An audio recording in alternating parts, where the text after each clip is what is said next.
c'est la première fois que dans le cycle de la voix au chapitre, nous recevons un botaniste et on s'est dit que tant qu'à inviter un botaniste, autant prendre le plus connu d'entre eux. Depuis 50 ans, il s'évertue à comprendre les arbres et particulièrement ceux des forêts tropicales. Il y a près de 30 ans, il a même décidé de grimper à leur sommet dans ce qu'on appelle la canopée, et ce grâce à une plateforme déposée sur la cime des arbres par un dirigeable.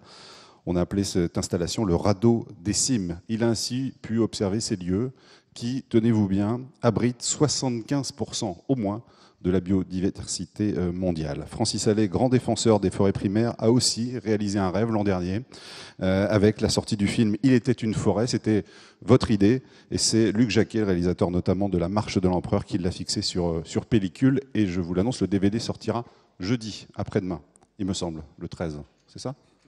Eh ben voilà, c'est dans 2 jours. Voilà. Est-ce que certains d'entre vous l'ont vu d'ailleurs, Il était une forêt ? Très peu, d'accord. Eh bien, écoutez, ce que je vous propose, c'est que on va se mettre dans l'ambiance dans un instant en voyant quelques images.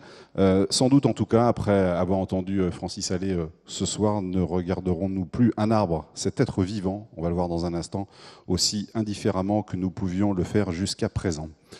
Voilà, pour nous mettre dans l'ambiance, je vous propose justement la bande-annonce de ce film. Il était une forêt, plongée dans les forêts tropicales. Je m'appelle Francis Allais. J'ai passé ma vie en forêt à regarder naître, vivre et mourir les arbres.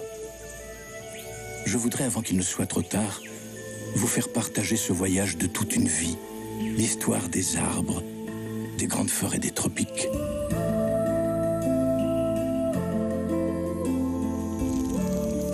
Il y a dans chaque graine la promesse d'un géant.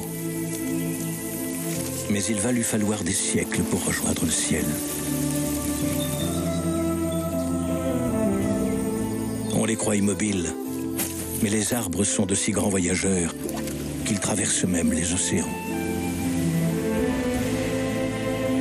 On les croit silencieux, mais ce sont de si grands séducteurs qu'ils sont même capables de charmer les nuages. Mais dans leur course effrénée vers la lumière, ils peuvent devenir des guerriers féroces, capables de faire chuter les plus grands.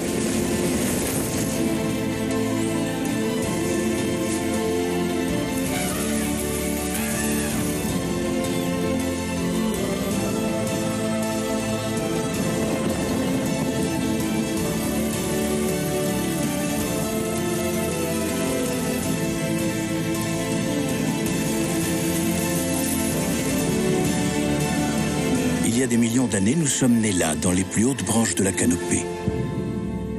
Mais nous l'avons oublié.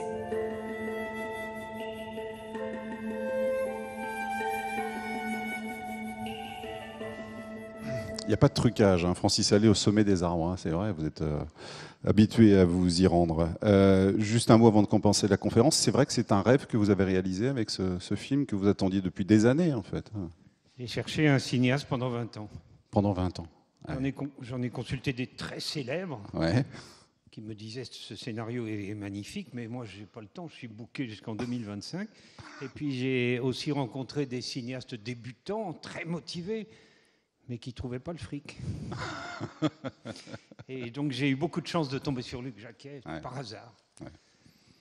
Et qui a réalisé votre rêve. Et je vous conseille bien sûr ce film qui sortira donc dans 2 jours.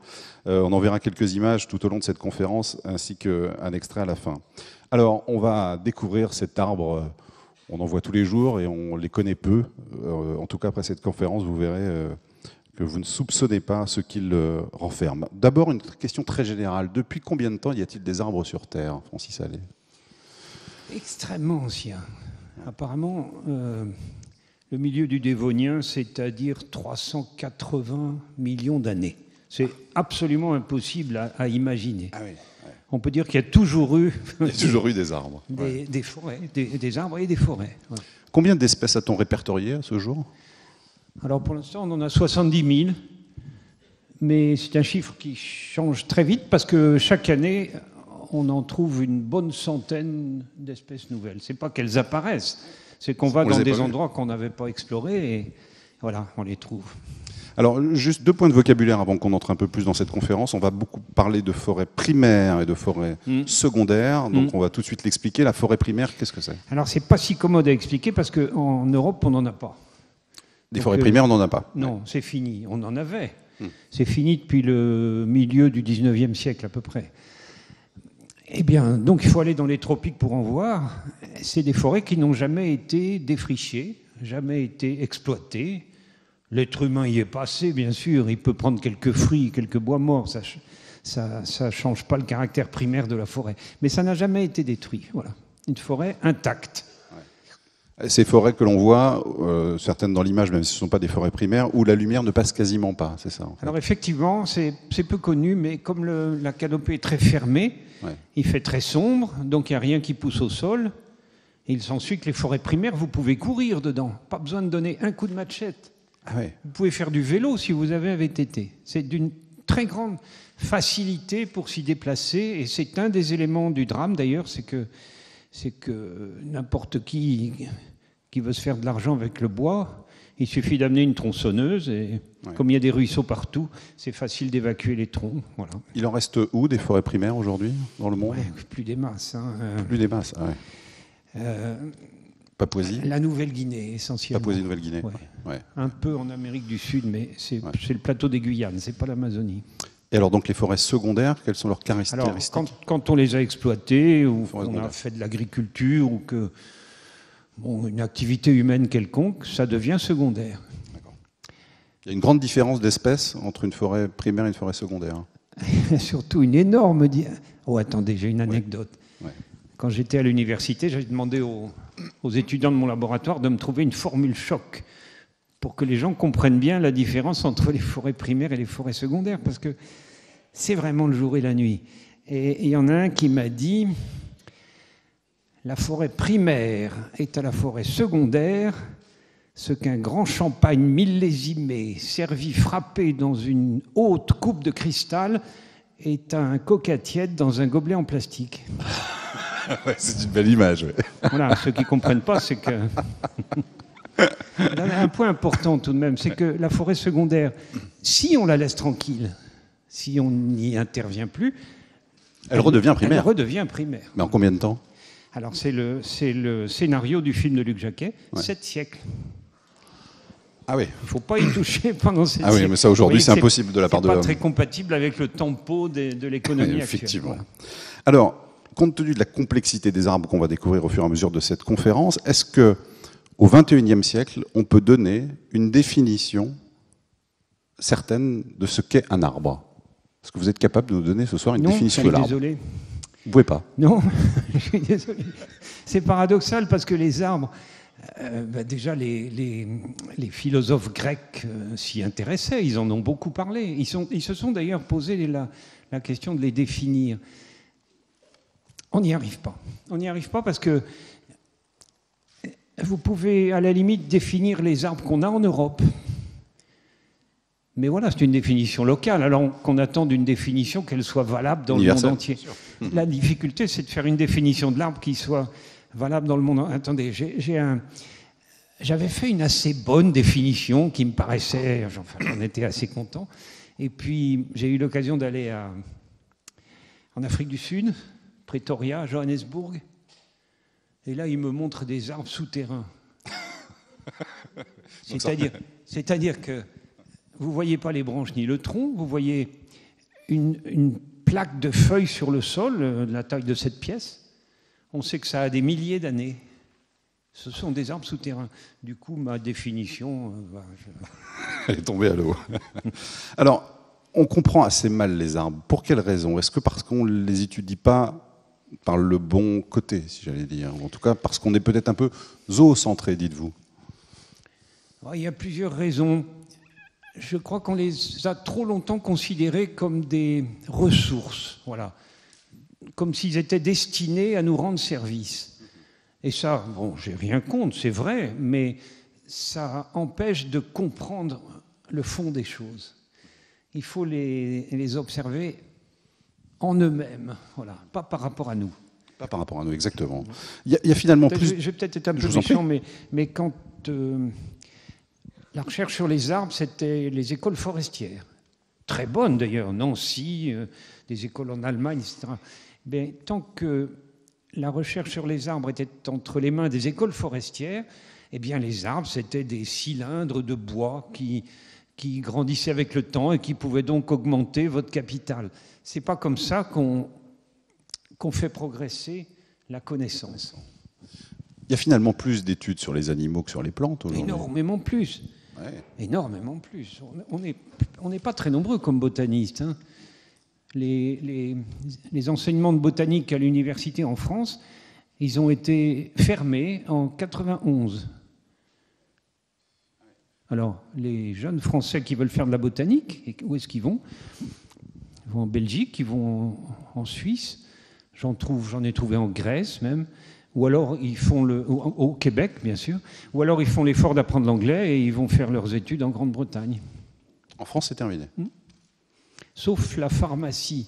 Ouais. Mais la pharmacie, bon, j'ai rien contre, bien sûr, mais c'est une vision très réductrice de la plante. Il s'agit de savoir ce qu'on peut en faire pour se soigner, nous. Une plante qui ne donne pas de principe actif, ben on s'en occupe pas. Biologiquement, les arbres vous semblent quand même plus intéressants à étudier que les animaux ? Ça dépend.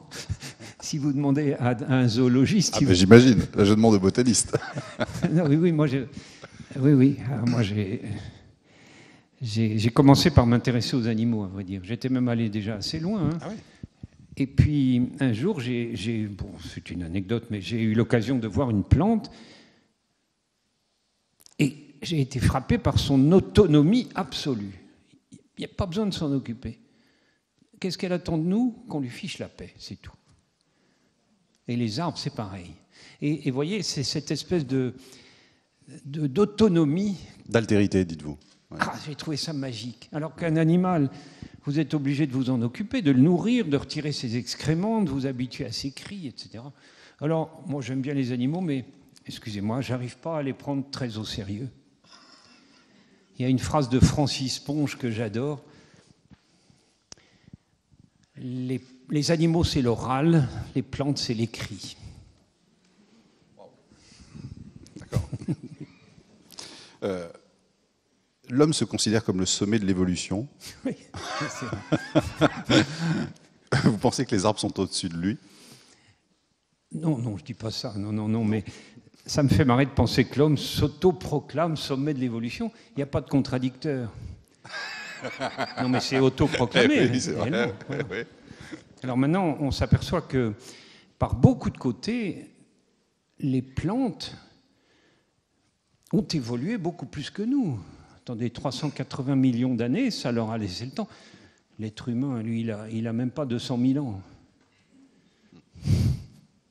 Vous voulez dire que, est-ce que le génome, on connaît le génome de l'arbre ? Le génome de l'arbre, il est supérieur au nôtre ? Supérieur, c'est un jugement de valeur. Ouais. Il y a des arbres qui ont 10 fois le génome humain, en volume, en poids, en nombre de gènes. On ne sait d'ailleurs pas à quoi ça leur sert d'avoir des génomes aussi gros, mais ils sont beaucoup plus gros que les nôtres. Oui, le génome des arbres, ça nous révèle des choses tout à fait étonnantes. Qu'est-ce qu'on en fait de ce génome des arbres quand on le connaît ? Vous l'étudiez, ce génome des arbres ? Qu'est-ce qu'on en fait ? Qu'est-ce qu'il nous apprend, ce génome ?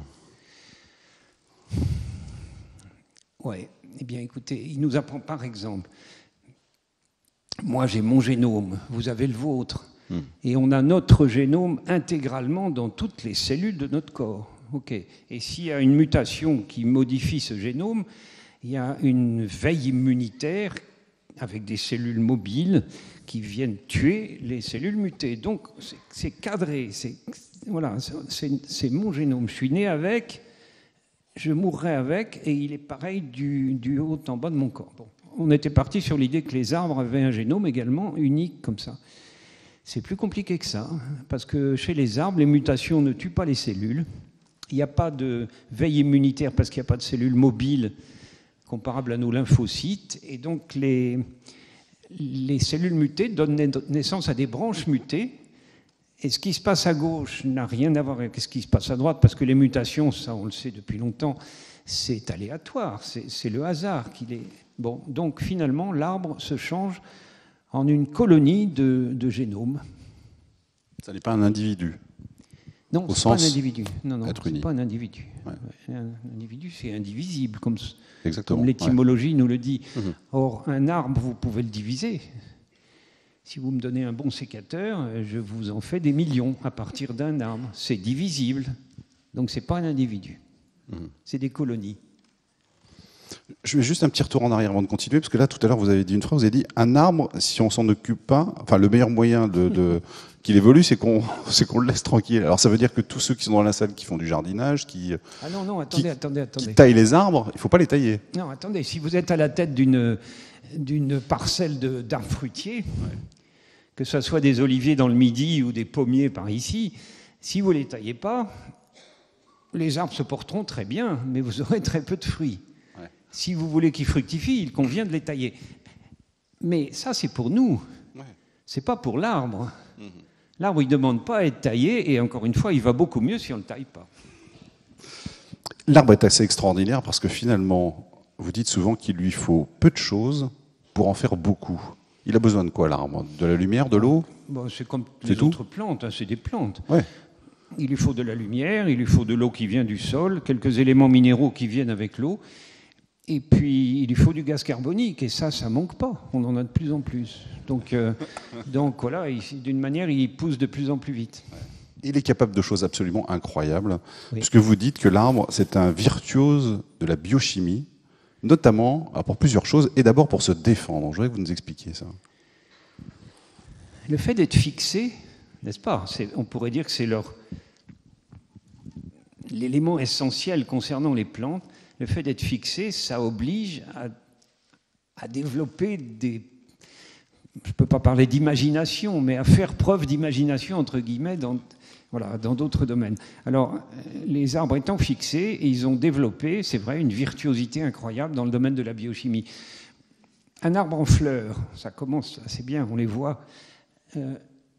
Ils ont besoin d'un sec pour être pollinisés. Eh bien, les fleurs sentent bon. Ça, c'est un message, c'est un véritable message envoyé à destination des animaux, mais c'est un message qui veut dire « viens par là, il y a à manger », effectivement, il y a à manger, il y a du nectar dans la fleur, et l'animal, il vient, il mange. Par contre, ce qui intéresse la plante... Excusez-moi, je suis obligé de... Je vous en prie, il n'y a aucun... Prenez votre temps. Non, mais dans le langage, on est forcément un peu anthropomorphique, parce que notre langage, il est fait comme ça.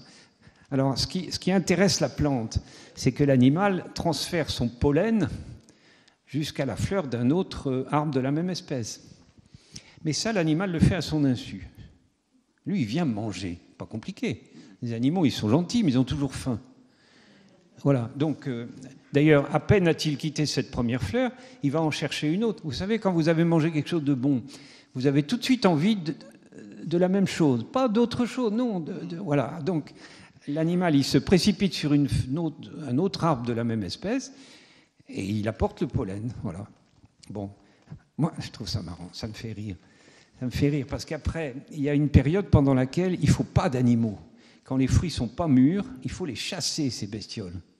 Alors les fruits sont verts, ils sont couverts d'épines souvent, ils ont un goût épouvantable, extrêmement astringent, amer. Bon, bref, les animaux savent très bien que ce n'est pas le moment.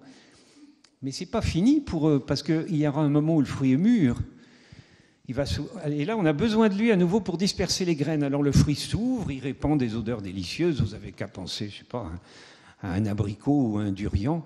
Et là aussi, c'est un message à l'attention des animaux. L'animal, il arrive. Ce n'est pas le même. Hein. C'est un animal beaucoup plus lourd, beaucoup plus gros. C'est souvent des mammifères ou des oiseaux. Et qu'est-ce qu'ils viennent faire? Manger, bien sûr.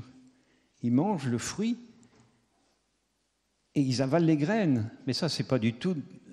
C'est pas ça qu'ils sont venus faire. C'est aussi à leur insu. Et dans leurs excréments, ils dispersent les graines. Et je trouve que l'animal, là-dedans, il est manipulé. Il est manipulé parce qu'il ne se rend pas compte de ce que la plante lui fait faire. Oui, c'est vrai. J'ai lu qu'il y a des arbres qui ont des capacités de défense incroyables contre les gazelles. Je crois qu'il y a un arbre qui est capable de se défendre contre les gazelles, c'est ça? Ça, c'est historique. C'est 1990. Mais depuis, c'est devenu un thème de travail dans des centaines de laboratoires dans le monde. Je ne sais pas si ça vaut le coup que je rappelle cette histoire de gazelle. C'est en Afrique du Sud, la savane autour de Pretoria, des grandes immensités plates avec des acacias en forme de girolles, des petits arbres épineux, pas très spectaculaires. Bon. Ces acacias, c'est la nourriture exclusive de grandes gazelles qu'on voit très facilement. Il en court partout. Alors, mes collègues de l'université de Pretoria, Van Hoven notamment, il a regardé comment ça se passe. Il voit la gazelle qui arrive, elle s'attaque à un acacia, c'est bien normal puisque c'est sa nourriture. La première chose qui le frappe, Van Hoven, c'est que l'animal ne reste pas très longtemps. 20 secondes, dit-il. Qu'est-ce qu'il a le temps de faire en 20 secondes? Il mange 3-4 feuilles. Il est évident qu'il a encore faim. Ça a toujours faim, il ne faut pas oublier ça. Mais voilà, au bout de 20 secondes, il s'en va.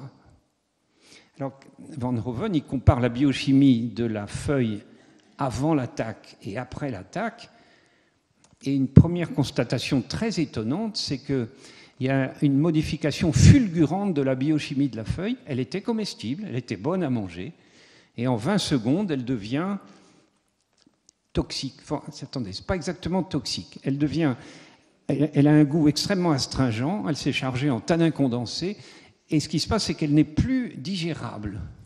L'animal peut en manger, pas très bon, mais il peut en manger, mais il n'arrivera pas à le digérer. Alors, bon, l'animal a toujours faim. Il va donc de l'acacia A vers l'acacia B. OK. Et Van Hoven a remarqué que pour aller de A à B, il remonte le vent.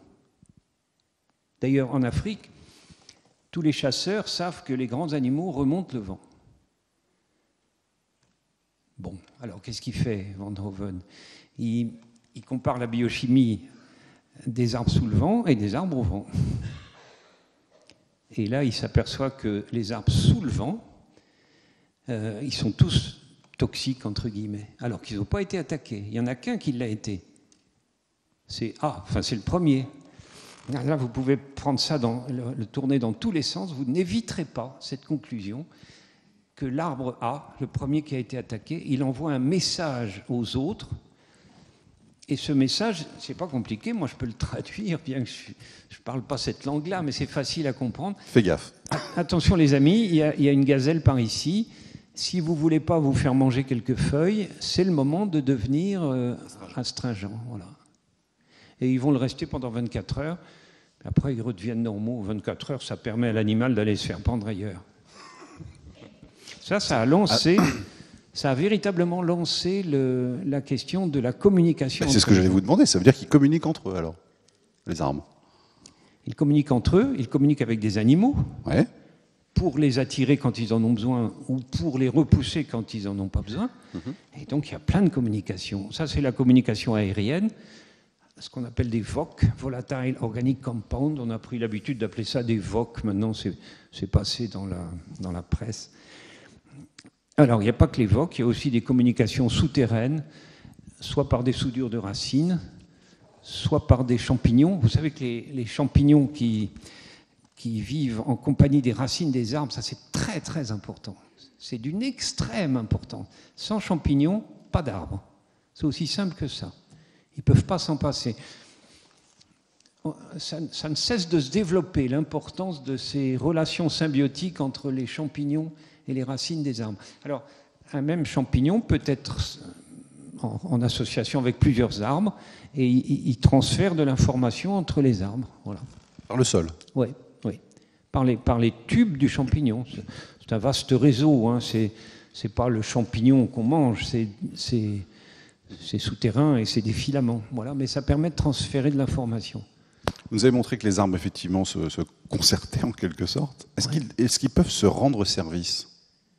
Eh bien, écoutez, prévenir un collègue qui a une gazelle par là, c'est déjà se rendre service. Je crois que dans les forêts équatoriales, alors effectivement, on le disait tout à l'heure, il y a très peu de lumière qui passe, et pourtant, lorsqu'on est dans les forêts équatoriales, au sol, il y a des plantes. Comment font-elles pour pousser s'il n'y a pas de lumière ? Oui, c'est très intéressant. Alors, si c'est une vraie forêt primaire, avec la canopée très fermée, il y a des plantes, mais pas beaucoup. Parce que ces plantes-là, il faut qu'elles arrivent à vivre pratiquement sans lumière. Ce qui est un tour de force pour une plante. Alors, ces plantes-là sont petites, hein, elles poussent très lentement, elles sont très fragiles, mais elles ont, elles aussi, des champignons dans leurs racines qu'elles partagent avec les arbres.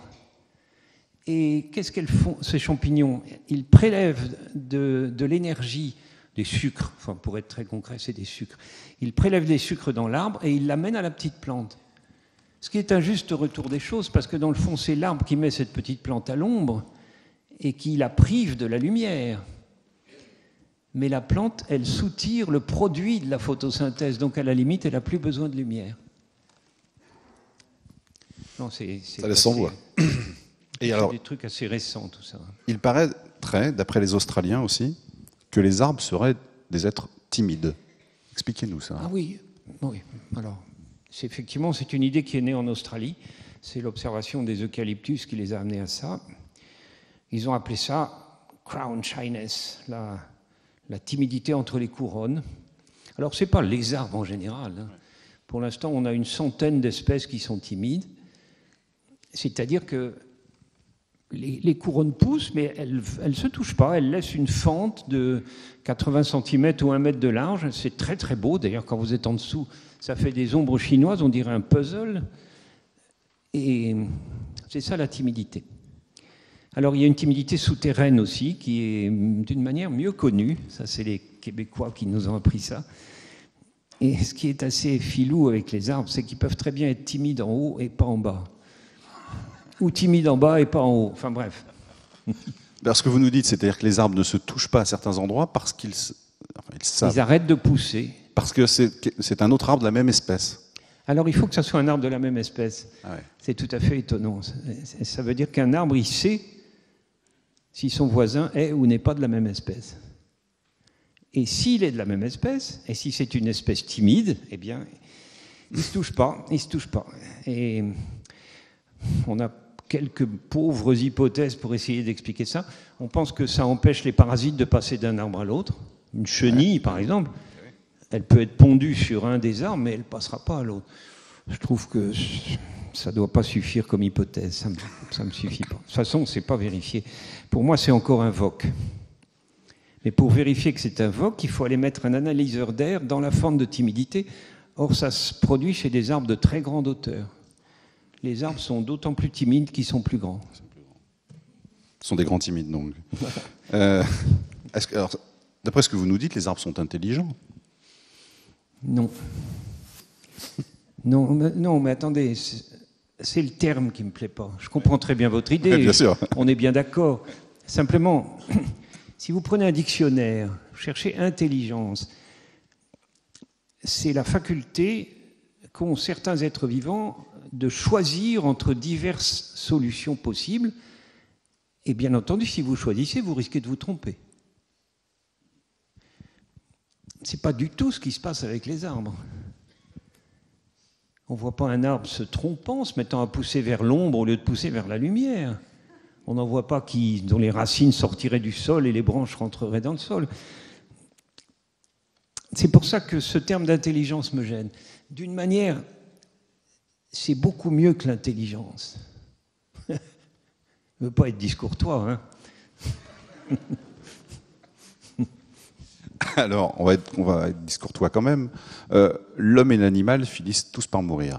Est-ce que l'arbre est programmé génétiquement pour mourir? Alors, certains, oui, bien sûr. Si vous prenez un parasolier d'Afrique ou un bouleau ou un pin d'Alep dans le Midi, en 60 ans, c'est fini. 80 peut-être pour les plus... Bon, mais ceux-là ne vivent pas longtemps. Mais alors maintenant, on a une liste qui s'allonge, lentement mais sûrement, d'arbres qui sont potentiellement immortels. Ça vaut le coup d'aller à Londres. Kew Garden, dans le sud de la banlieue sud-ouest de Londres. Là, il y a des grandes prairies qui font partie du jardin de Kew. Et il y a des chênes qui poussent là, en pleine lumière. C'est sur une prairie, donc il n'y a pas de compétition avec l'ombre d'autres arbres. Et ces arbres-là n'ont jamais été taillés. Voilà exactement ce qu'il leur faut. Alors, les branches basses, elles poussent. Le bras de levier fait qu'elles touchent le sol. Elles s'enracinent. Il faut dire qu'un bon sol anglais bien humide, c'est favorable à ça. Et dès qu'elle est enracinée, la branche, elle se redresse et elle donne un nouveau petit chêne. Et vous voyez ce nouveau petit chêne qui refait la même chose. Alors, vous voyez que l'arbre, finalement, il se change en forêt de chêne. L'arbre ne meurt jamais. Alors, donc, c'est-à-dire qu'à partir d'un arbre mort, ça développe des clones. Oui, c'est un clone, c'est ça. Alors, l'arbre initial, peut-être il va mourir, c'est possible. Mais vous comprenez que ça ne va pas tuer le clone. Et ce clone, il va rester vivant tant qu'il y a de la place, et encore une fois, tant qu'on lui fiche la paix. Il est potentiellement immortel. Attendez, c'est important. Ça ne veut pas dire qu'il ne meurt pas. On peut le tuer facilement. Même ces grands chênes de Kew Garden, ça serait facile de les tuer. Ce que ça veut dire, c'est qu'ils n'ont pas de programme de sénescence, et quand ils meurent, c'est pour des raisons externes, qui ne sont pas liées à un programme de vieillissement. Voilà, c'est ça que ça veut dire. Le plus vieil arbre identifié, il a quel âge aujourd'hui ? Ah, ça c'est intéressant, ça m'a toujours intéressé, l'âge des arbres. Quand j'étais étudiant, c'est pas tout jeune, mais enfin, c'est dans une vie d'homme tout de même, les arbres les plus vieux avaient 5000 ans. Pinus longeva, en Californie. 5000 ans ? C'est déjà pas mal. C'est déjà pas mal, c'est l'âge des pyramides d'Égypte. C'est-à-dire les Pinus longeva de White Mountains, en arrière de la côte de Californie, ils ont germé quand les pharaons commençaient à construire les pyramides. Donc c'est pas mal. Mais c'était un record provisoire, parce que on est passé à 10 000 ans, 11 000 ans, 12 000 ans, 15 000 ans, 30 000 ans, etc. Et maintenant, on en est à 43 000 ans. Mais c'est un record provisoire. 43 000 ans, c'est un peu technique, c'est une protéacée de Tasmanie qui s'appelle Lomacia tasmanica. Et dans une forêt, cet arbre, 43 000 ans. Eh bien, vous avez 3 km de forêt le long d'une même rivière qui s'appelle Bathurst. Et il est facile de démontrer génétiquement que tout ça, c'est le même arbre. Parce que le premier arbre qui est sorti de la graine, il est mort, lui. Il est mort depuis longtemps. Mais c'est un clone, c'est comme le chêne dont je vous parlais. Sauf que là, ça se passe par les racines. Voilà ce qu'est un arbre immortel. Maintenant, la situation en Tasmanie, elle est tellement dégueulasse que je ne doute pas que les forestiers australiens soient capables de le tuer s'ils le veulent. Bien sûr, c'est facile. Est-ce qu'on peut parler des excréments des arbres ? C'est une question, c'est plus très à la mode, mais au XVIIe siècle, c'était pas mal, parce que personne n'étudiait uniquement les plantes. On étudiait les plantes et les animaux. Tous les bouquins importants du XVIIe et même du début du XVIIIe, c'était des comparaisons entre les plantes et les animaux. Et comme on savait que les animaux avaient des excréments, ça devenait normal de se demander si les plantes en avaient aussi. Bon, alors il y en a qui ont dit non, pourquoi est-ce qu'ils en auraient ? Après tout, interviennent là-dessus les physiciens. Une catégorie particulière de physiciens qui font de la thermodynamique, et eux nous démontrent, de façon contraignante, qu'une machine qui absorbe de l'énergie et qui produit de la croissance, elle a forcément des excréments. Donc l'hypothèse qu'il n'en aurait pas, on peut la laisser tomber. Alors on a pensé que c'était peut-être les feuilles mortes. Non, ça ne tient pas la route. On a pensé que c'était peut-être l'oxygène, parce que l'arbre, il n'arrête pas de...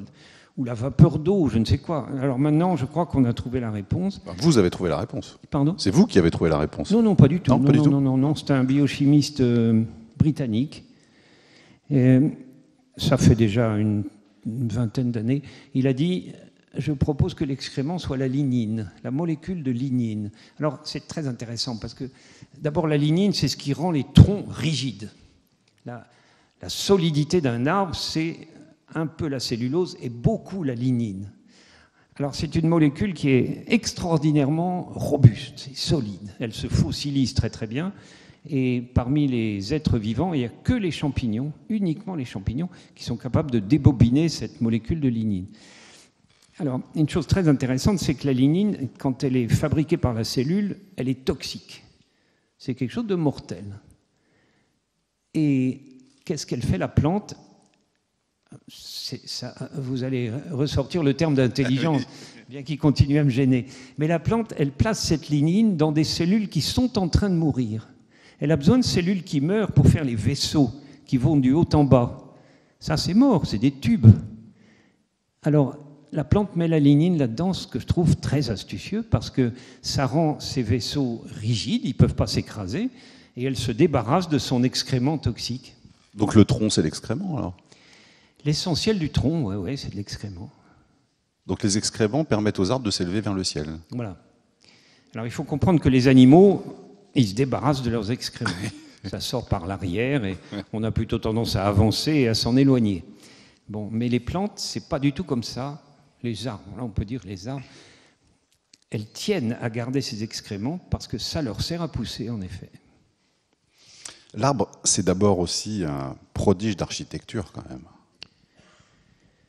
Ben, c'est pas commode. Moi, je fréquente des... C'est pas facile à reproduire pour un architecte. Ça serait pas simple à faire. Ah, oui. Ça, j'ai imaginé cette scène où on essaye de demander à un architecte fameux, genre Jean Nouvel ou Portes en Parc, je sais pas quoi, de faire un arbre. Et bien, le gars, il peut pas. Il peut pas. On n'a pas... Parce que le cahier des charges est trop compliqué? Le cahier des charges est infernal. Alors, je me fais virer du bureau de l'architecte parce que je lui demande des trucs qui sont pas dans ses compétences. Vous allez lui demander quoi, alors, à l'architecte? Vous savez de quoi le cahier des charges pour construire un arbre? Bah, je lui ai demandé une tour de 60 mètres. On me dit, oh, mais ça c'est facile, j'en ai fait des quantités, c'est pas agréable d'y vivre. Il me dit, mais enfin, si vous voulez ça, je vous le fais. Ah, je lui dis, mais non, c'est pas pour habiter, c'est plein. Il me dit, c'est plein? Oui, c'est plein. Et puis en haut, il y a une formidable surface de l'ordre de 300 hectares. Il me dit, mais alors, il va y avoir une prise au vent énorme. Il faut que je fasse des fondations de 25 mètres. Ah, je lui dis, non, excusez-moi, maître, mais les fondations, 3 mètres maximum. D'ailleurs, je vais installer ma tour dans une région équatoriale où il tombe 10 mètres d'eau par an, donc le sol est comme de la boue. Alors, il me vire, quoi. Et encore, je ne lui avais pas avoué le pire. C'est que s'il y avait un accident dans la partie haute, voilà, ces hectares de feuilles, ça s'auto-réparait. Alors là, non, ça, il n'en est pas là, le gars. C'est une belle explication. Et c'est gratuit en plus. Et c'est gratuit. Est-ce que vous avez identifié justement des modèles architecturaux d'arbres? Ah, ça m'a beaucoup intéressé. Ah oui, ça enfin, dans le fond, c'est ça ma spécialité, c'est l'architecture des arbres. Ouais. Peut-être un mot d'explication là-dessus. Quand j'étais étudiant à la Sorbonne, on nous apprenait à identifier les plantes. Bon, c'était un très bon exercice. Il fallait des fleurs. Sans fleurs, on ne pouvait rien faire. Il fallait des fleurs, à la limite des fruits. Le mieux, c'était des fleurs et des fruits. Alors on se lance dans la lecture d'un ouvrage un peu aride qui s'appelle Une flore. On répond à tout un tas de questions et on trouve le nom de sa plante. OK. Donc j'étais habitué, comme d'ailleurs tous les botanistes du monde entier, à identifier les plantes d'après leurs fleurs et leurs fruits. J'arrive en Afrique. Pas de fleurs. Il y en a. Mais comme les arbres ont 50 mètres de haut, les fleurs, je ne les vois pas. Je ne sais même pas s'il y en a. Ou alors je trouve des fragments de fleurs sur le sol, mais je ne sais même pas de quel arbre ils tombent. Alors je me dis, mais comment je vais faire pour identifier ces arbres, puisque je ne peux pas avoir les fleurs? Bon, un truc qui m'a vraiment ouvert les yeux, c'est un séjour dans un village baoulé, au centre de la Côte d'Ivoire. Je discute avec le chef. Je lui dis, chef, c'est quoi ce grand arbre qu'on voit là-bas, à un bon kilomètre? Il me dit, c'est un fraqué. Je lui dis, mais comment vous faites, chef, pour savoir que c'est un fraqué? Vous avez vu les fleurs?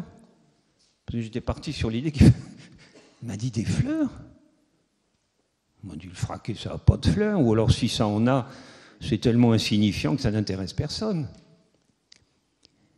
Alors, j'ai compris à ce moment-là que les Africains, d'abord, ils s'intéressent beaucoup à leurs arbres, ils les connaissent bien, mais ils les identifient avec des méthodes qui ne sont pas du tout les nôtres. Je lui dis, comment vous faites? Il me dit, mais c'est facile de voir que c'est un fraqué. D'ailleurs, à côté, c'est un iroko, puis là, il y a un palmier à huile, puis là, il y a un dabéma, et ça correspondait à des formes différentes. C'est ça, l'architecture. Du coup, je me suis mis, j'ai laissé tomber complètement les fleurs, qui sont d'ailleurs des productions à l'usage des animaux dans la plante. Et puis, je me suis lancé dans les modes de croissance des arbres, et avec un collègue hollandais, Holdeman, et un collègue américain, Tomlinson, on a identifié 22 formes de croissance. Pourquoi 22 ? C'est pas beaucoup. C'est très peu. C'est-à-dire pour 70 000 espèces d'arbres, ça veut dire qu'un même programme au sens informatique, si vous voulez, il est pris et repris et repris par des milliers d'espèces d'arbres. Quand vous dites modèle, ça veut dire que c'est la forme de l'arbre ? C'est quoi ? C'est là, il faudrait que je puisse faire un croquis, mais c'est le... Attendez, tout le monde connaît le sapin. Un tronc unique, de bas en haut, et puis des étages de branches. Si vous regardez l'étage de dessus, c'est comme un flocon de neige. Ça a 6 branches et c'est voilà. Bon, ça c'est un modèle. C'est l'un des 22. Alors ça nous a beaucoup surpris. Le défi maintenant, c'est de trouver 23e. Ça serait de trouver un arbre qui ne tienne pas dans ces 22. Et vous le cherchez, j'imagine. Bon, ouais, j'ai un peu abandonné de le chercher parce que ça fait si longtemps qu'on n'en trouve plus des nouveaux. Je reviens juste sur l'âge des arbres parce que on nous disait quand on était petit que pour connaître l'âge d'un arbre, il fallait évidemment qu'il soit coupé, qu'on compte les cercles qu'il y avait à l'intérieur. Comment on fait quand il n'est pas coupé ? C'est comme ça qu'on... Comment on sait qu'un arbre a 43 000 ans, par exemple ?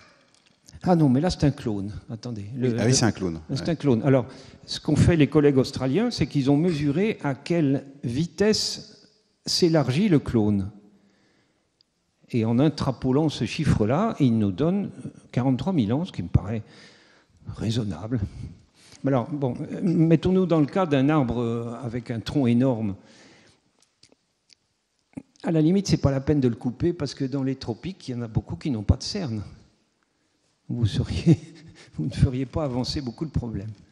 Alors, il y a des méthodes compliquées par le carbone 14. On mesure la radioactivité de cet isotope du carbone entre le centre et la périphérie. Mais c'est à 70 ans près, pas très précis. Ça vaut le coup si c'est des très vieux arbres. Alors, il y a aussi des arbres tropicaux qui ont des cernes, mais ils ne sont pas annuels. Un EVA, par exemple, l'arbre à caoutchouc, il a des cernes qu'on voit très bien à l'œil nu, mais le pas de temps correspondant à un cerne, c'est 40 jours.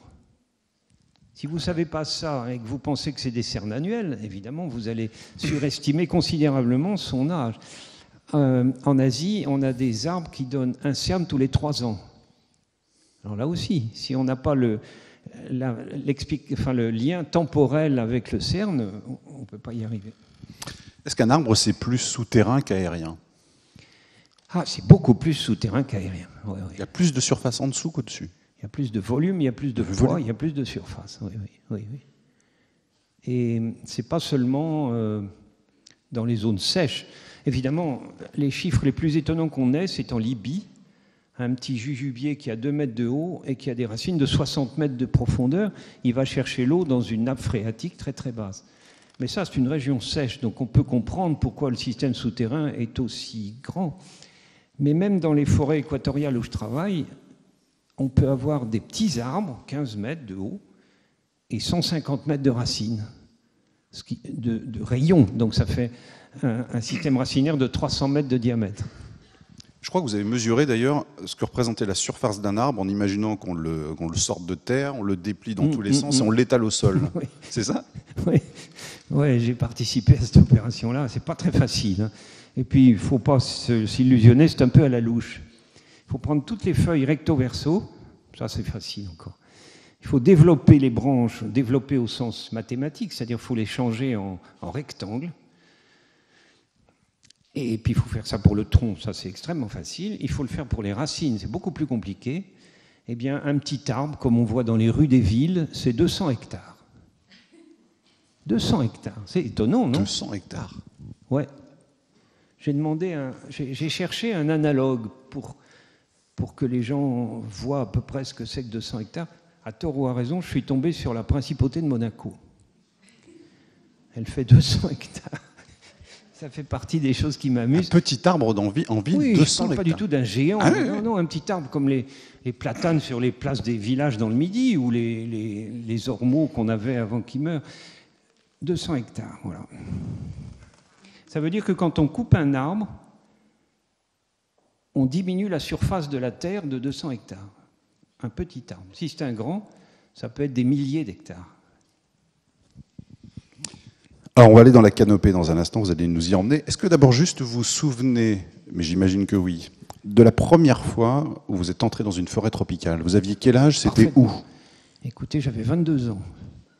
Exactement, oui, c'est ça, 22 ans, en Côte d'Ivoire. C'est inoubliable. Ça m'a passionné. Forêt primaire, bien sûr. Forêt primaire. Oui, c'était une forêt primaire, oui. Hélas, il y en avait à proximité d'Abidjan à cette époque. Maintenant, j'y suis retourné à cet endroit-là, ce qu'on appelait la forêt du Banco, des parkings. Ben oui, mais Abidjan, c'est devenu une très grande ville.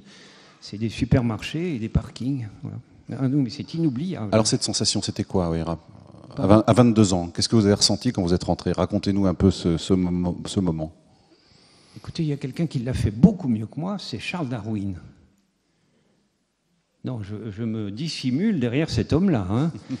À 22 ans, il sort de l'université, Cambridge, je crois, avec son diplôme en poche, et on lui dit, il y a une défection sur le bateau du capitaine Fitzroy, le botaniste, il ne peut pas venir, si tu veux, tu viens et tu fais le tour du monde. Et il accepte, ça bien entendu.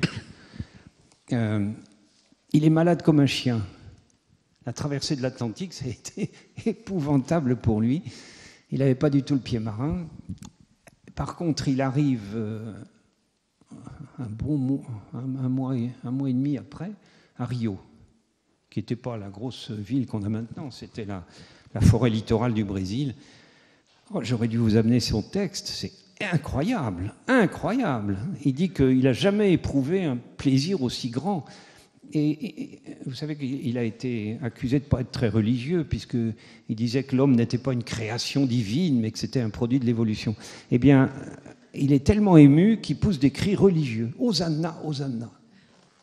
Vous avez fait ça, vous aussi? Non. Non. Non. C'est moins religieux que Darwin, peut-être.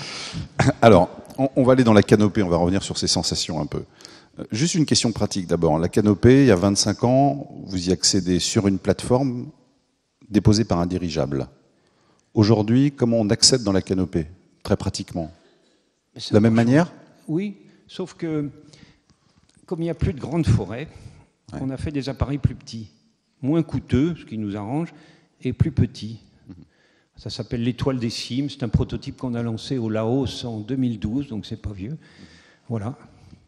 On va voir, je crois qu'on a une photo d'ailleurs d'un... Je ne sais pas si c'est le radeau des cimes, mais en tout cas de ces plateformes justement qu'on dépose en haut des arbres. Quelle hauteur dans les... Voilà. Et ça, c'est l'étoile des cimes. Ça, c'est l'étoile des cimes. Voilà. Ouais, sur un arbre de la vallée de Bandnatan.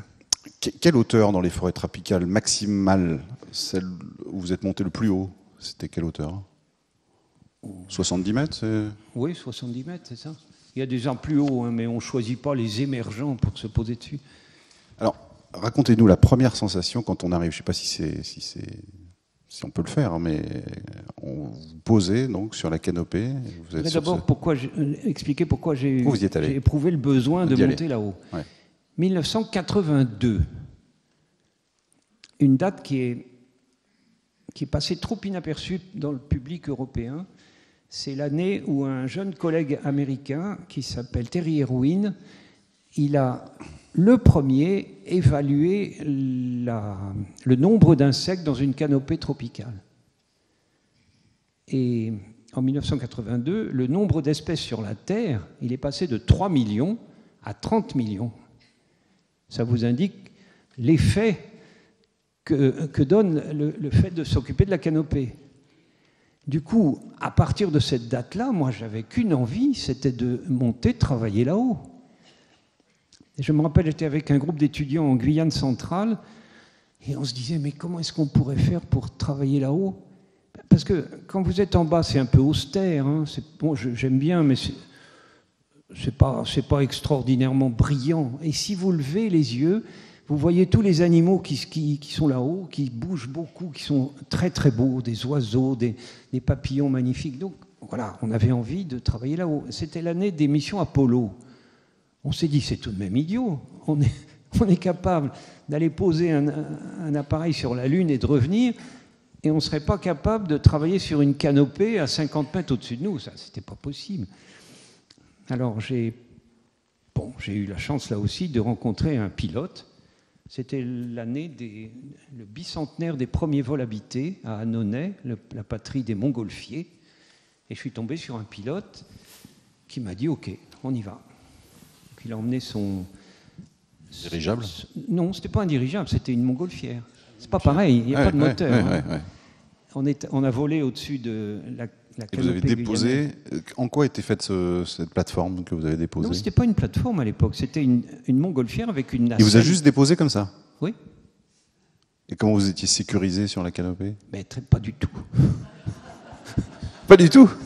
Non, c'est des trucs qu'on referait peut-être plus maintenant. Mais... oui, j'imagine. Parce que j'ai essayé de cueillir.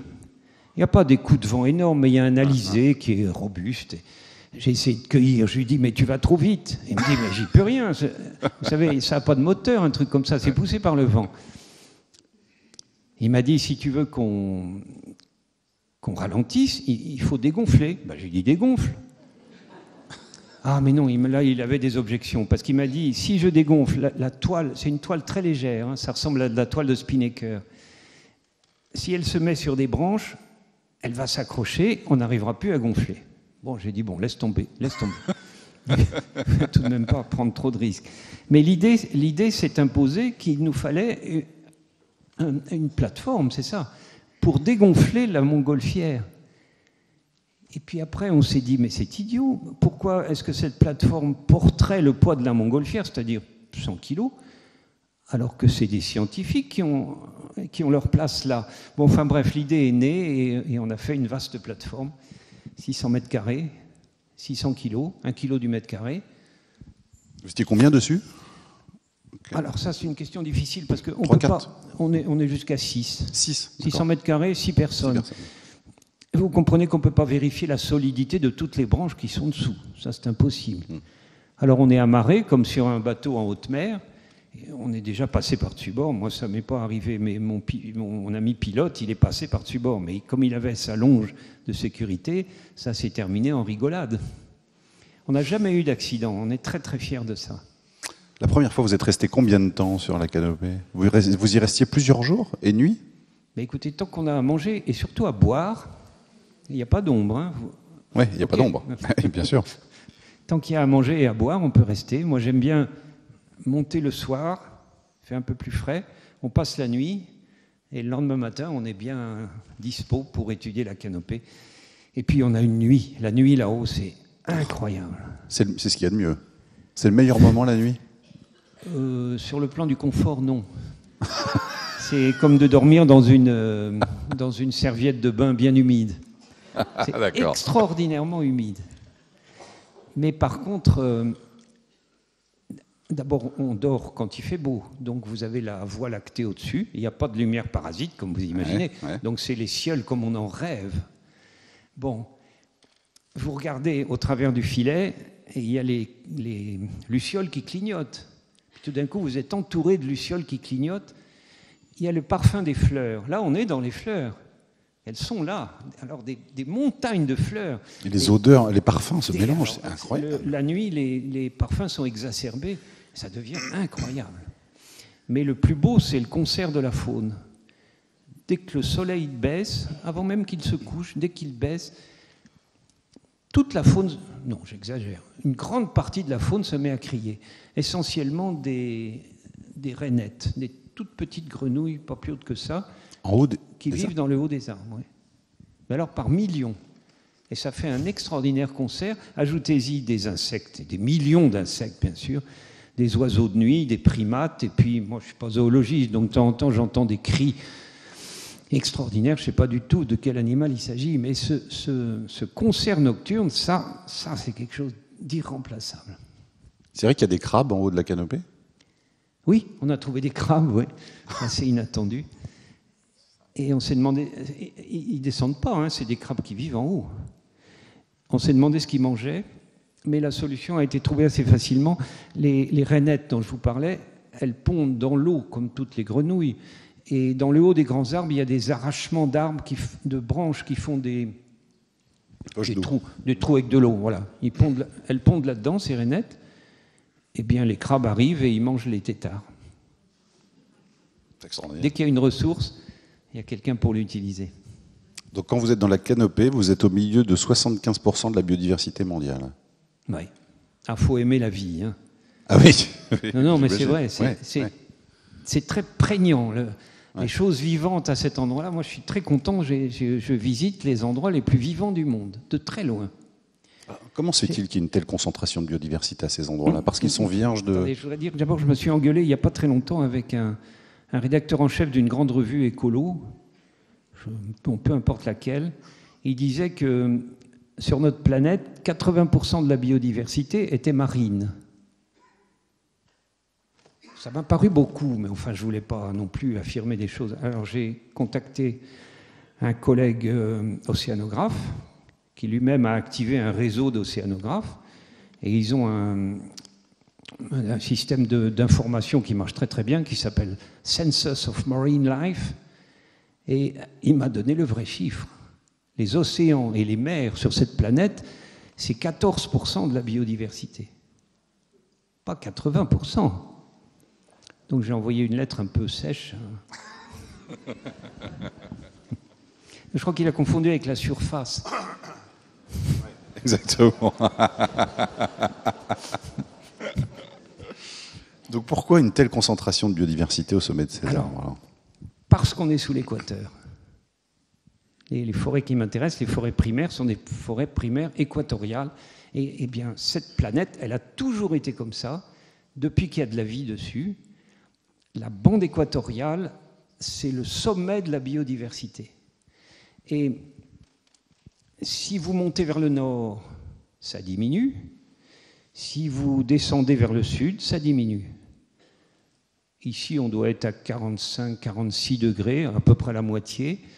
On a une biodiversité qui est bien, mais qui n'est tout de même qu'une fraction de la biodiversité équatoriale. Et ça s'arrête avant d'arriver au pôle. Hein. Il y a un moment où il n'y a plus d'animaux. Elle est identifiée aujourd'hui, cette biodiversité, au sommet de ces arbres? Pas du tout. Identifiée, vous voulez dire? On sait quelle est telle espèce? Pas du tout. Pas du tout. Tout est nouveau là-haut. Attendez, ça nous fait marrer parce que souvent les journalistes nous demandent si on a trouvé une espèce nouvelle. C'est rigolo. Sauf que la difficulté, c'est d'en trouver une qui ne soit pas nouvelle.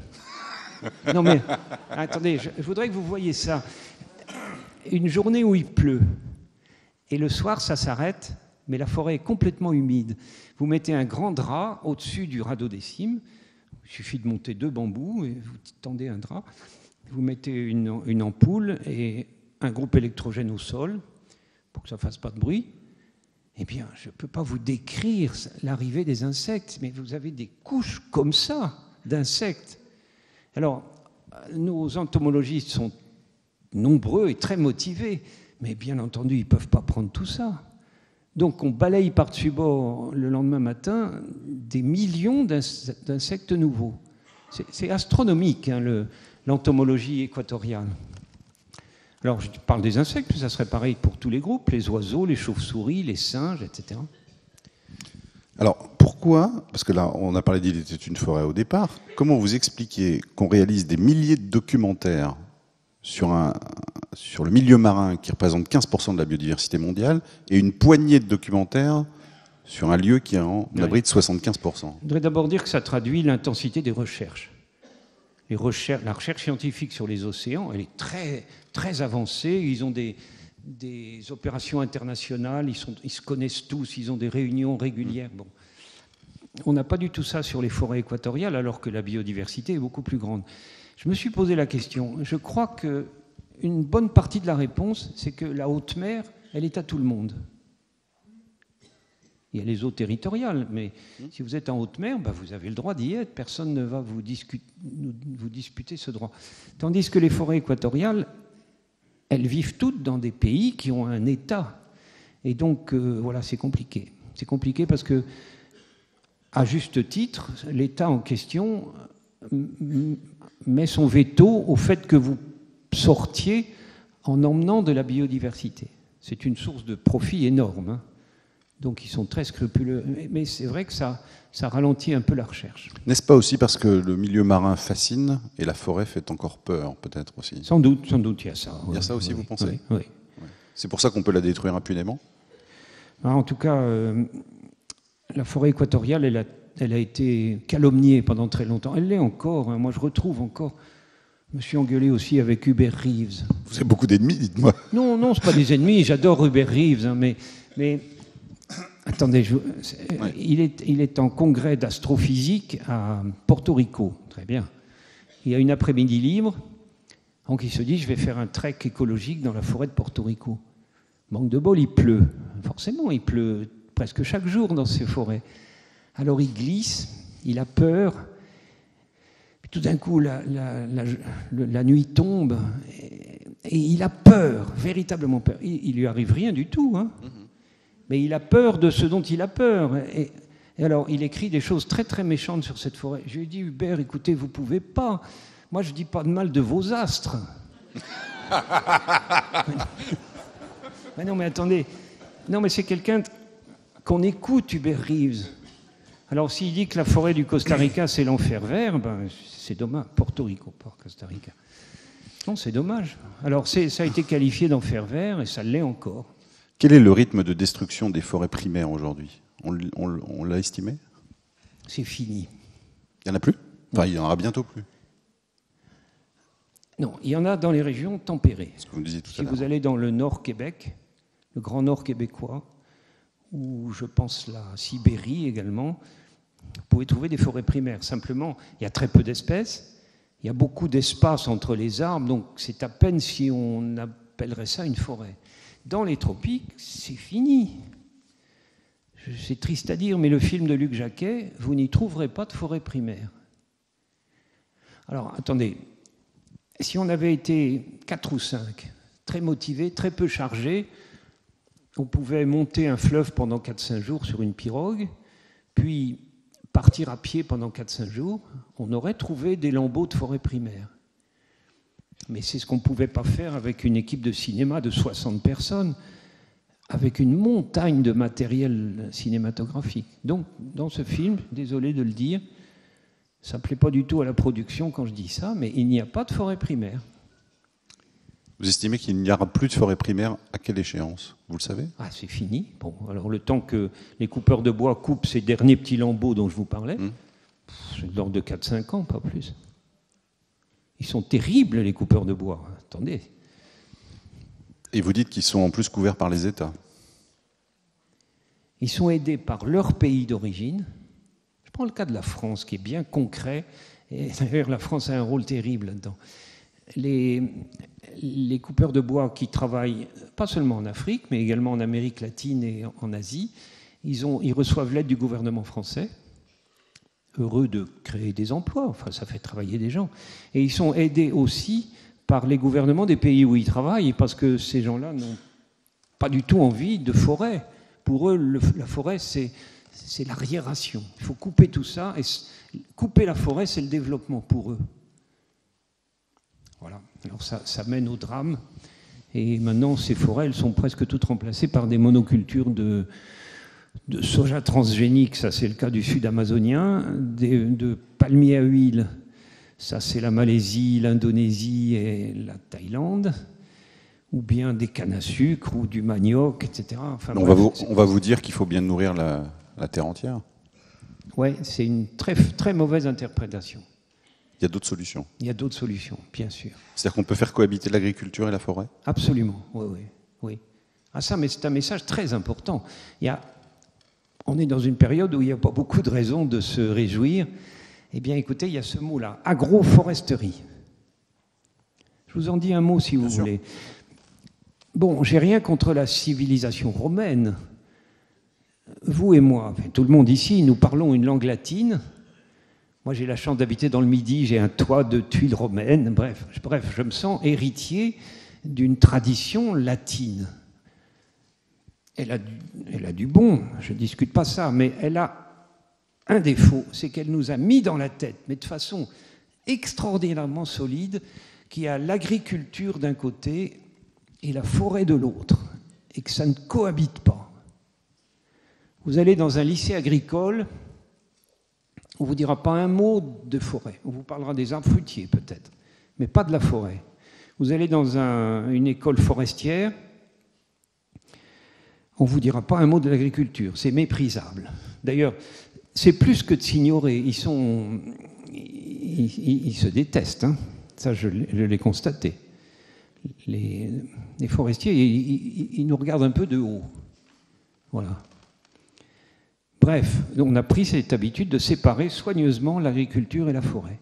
Eh bien, ce qui m'a beaucoup intéressé dans les pays tropicaux, c'est qu'eux, ils n'ont pas été colonisés par Rome. On leur a jamais appris que la forêt, c'était un refuge de terroristes dont il fallait d'abord se débarrasser. Eh bien, ils cultivent la forêt. Leur système agronomique, c'est une forêt. Évidemment, quand ils sont rentrés dans cette forêt, il y avait des arbres qui ne les intéressaient pas, qui ne produisaient rien. Il y avait même des arbres dangereux, épineux, urticants, etc. Ok, alors ils les font tomber et ils les remplacent par des arbres occupant la même niche écologique. C'est un travail qui se déroule sur des générations humaines. Et petit à petit, vous avez une agroforêt où tout est utile. Ça, c'est un des spectacles étonnants des pays tropicaux. Alors, c'est vrai que de temps en temps, ils ont besoin de plantes qui nécessitent de la lumière. Si vous voulez du maïs, vous ne pouvez pas faire pousser le maïs à l'ombre des arbres. Si vous voulez du manioc, il faut du soleil aussi. Si vous voulez des bananiers, il faut du soleil. OK. Alors, ils font tomber un arbre. Ils vendent le bois, ce qui leur donne déjà c'est des bois précieux, donc choisis pour être précieux. Et puis, dans le chablis, c'est comme ça qu'on appelle, le trou que fait l'arbre en tombant, eh bien, ils cultivent des plantes de soleil pendant aussi longtemps qu'ils le veulent. Et puis un jour, la terre s'appauvrit localement, donc on laisse la forêt se refermer, on remet un grand arbre dans le chablis, et on fait des chablis ailleurs. Donc ils ont toujours des parcelles de plantes qui nécessitent le soleil. Très, très astucieux. Alors, c'est utile de savoir qu'on a maintenant en France une association française d'agroforesterie, AFAF, et on a même une association européenne d'agroforesterie, ce qui fait que la législation européenne devient favorable à l'installation de ces systèmes-là. Ça, c'est des très très bonnes nouvelles. Il y en a quand même quelques-unes. Qu'est-ce qu'on peut faire, nous, en tant que citoyens, contre la déforestation? On peut agir ou pas? Oui. Vous me posez la question. Le film de Jacquet, c'est une tentative pour lutter contre la déforestation. Je ne sais pas si vous l'avez vu, mais on essaye de montrer qu'il ne faut pas détruire ça. C'est lamentable. Qu'est-ce qu'on peut faire d'autre? On achète du bois. On a tous besoin de bois pour des meubles, je ne sais quoi d'autre. Alors, il ne faut surtout pas arrêter d'acheter des bois tropicaux. Le boycott, c'est très, très dangereux. Mais oui, parce que il y a des pays de la zone équatoriale dont le seul revenu, c'est le bois. Si ce bois ne se commercialise plus, s'ils ne peuvent plus l'écouler en Europe, la seule solution qui leur reste, c'est de couper la forêt et de mettre du palmier à huile ou du caoutchouc ou du manioc, n'est-ce pas? Ça, ils sont sûrs de le vendre. Alors, il ne faut pas les pousser dans cette extrémité-là. Par contre, vous me demandez ce que peut faire le citoyen. Il faut exiger des vendeurs de bois, des patrons de supermarchés par exemple, une traçabilité totale. Je ne sais pas quelle est la situation. Ici, quand je vais en Grande-Bretagne ou aux Pays-Bas, il y a une traçabilité parfaite. L'arbre dont on vous vend le bois, il est identifié, on sait de quel pays il vient. On vous indique que quand on l'a abattu, on a mis 10 arbres de la même espèce à la place. Alors, c'est sûrement pas vrai à 100%, mais disons qu'il y a une vraie tentative. Quand je suis dans le sud de l'Europe, Espagne, Italie, sud de la France, le patron de supermarché, il vous vend du bois, il n'a aucune idée de ce que c'est. Il ne faut pas lui demander même le nom de l'arbre. Et encore moins d'où ça vient et quelle est la traçabilité. Ça, ce n'est pas son problème. Voilà, ça, on devrait l'exiger. Alors, si c'est du bois venant de plantations, très bien. Vous rendez le plus grand service au pays. Le teck de Birmanie, de Myanmar, c'est planté, donc il ne faut pas hésiter. Si c'est du bois de forêt naturelle, alors là, moi, je serais très, très, très réservé. Vous nous confirmez que ce sont nos meilleurs alliés contre le réchauffement climatique? Écoutez, ils nous débarrassent du CO2. On sait bien que le CO2, c'est le principal gaz à effet de serre. Ce n'est pas le seul, mais ils sont capables d'ailleurs de nous débarrasser aussi des autres gaz à effet de serre. Mais fondamentalement, ils nous débarrassent du gaz carbonique.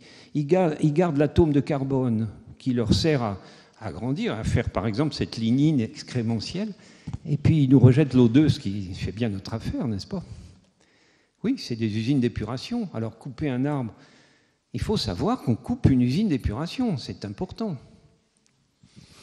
On l'a vu tout au long de cette conférence, quand on étudie les arbres, on va de surprise en surprise. Oui, ça n'arrête pas. Ça n'arrête pas. Quelle est la dernière en date que vous avez... Ah, la dernière en date, oui. Un travail qui me provient d'Italie. Un collègue qui s'appelle Mancuso. Il montre qu'une plante, il ne travaille pas sur les arbres, sur des petites plantes, c'est des plantes de tabac, mais peu importe. Il montre qu'une plante est sensible à la présence d'une autre plante à côté. Elle sait s'il y a une plante ou s'il n'y en a pas, et elle sait si c'est la même espèce ou pas. Alors Mancuso, qu'est-ce qu'il fait? Il met une paroi étanche, aucun rayonnement ne peut traverser, aucune molécule chimique ne peut traverser. Eh bien, il s'aperçoit que la plante qui est en dehors de l'enceinte étanche, elle sait s'il y a une plante sous l'enceinte étanche, et elle sait si c'est la même espèce qu'elle ou pas. Alors ça, c'est tout à fait mystérieux. L'idée qui se développe, c'est que quand une plante pousse, elle fait du bruit. Les molécules de cellulose et les molécules de lignine aussi, en s'agglomérant, en s'étirant, elles font du bruit. Alors c'est un bruit que nous ne pouvons pas capter, mais que les plantes captent. Et c'est un bruit qui est lié à l'espèce, donc elle sait si c'est la même espèce. Bon, enfin bref, ça c'est un truc qui vient de tomber. Il y a aussi la détection des séismes, ça m'a profondément ému. Je sais pas, oui, ça. Il est possible, c'est assez bien parti, que les arbres nous permettent de prédire les tremblements de terre. C'est d'une telle importance, ça fait des drames tellement horribles en permanence que ça valait le coup de faire un effort d'imagination. Qu'est-ce qui travaille là-dessus? Ça ne vous étonnera pas, c'est des Japonais. Ils travaillent sur l'Albizia julibrissin, je pense que vous l'avez ici au Mans, en tout cas dans l'ouest de la France, il y en a beaucoup. Un très joli arbre en parasol comme ça, avec des pompons roses qui sentent très très bon. Ouais. Ce n'est pas parce que c'est un arbre particulier, c'est ce qu'ils avaient devant leur laboratoire, c'est tout. Alors ils mettent une électrode dans le tronc et une électrode dans les racines. Et ils nous disent, ces collègues japonais, que le système racinaire d'un arbre, c'est comme une antenne, une énorme antenne souterraine, qui entend, enfin là aussi il faut des guillemets, qui sait en tout cas tout ce qui se produit sous le sol.